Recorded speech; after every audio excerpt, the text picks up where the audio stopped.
ஐயோ வைங்க நேரம் எடுத்து வைங்க. இப்ப அது முடிஞ்சிரு சஞ்சய். வை சஞ்சய் நீ வை. இல்ல சென்டர்ல வைல. ஆப்போசிட்ல நில்லு அப்பதான் தெரியும் போட்டோ எடுக்கிறது. தர்ஷா அந்த பக்கம் போ. அந்த பக்கம் போ. இப்போ ஸ்டில் கொடுங்க போட்டோவுக்கு. கேமரா வெடி. பாரு பயப்படாம போறாரு ஒரு வேற.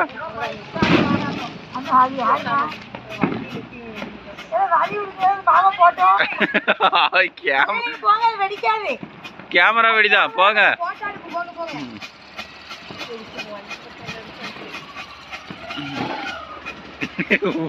சம்முனுக்கு வெடிக்கணும்.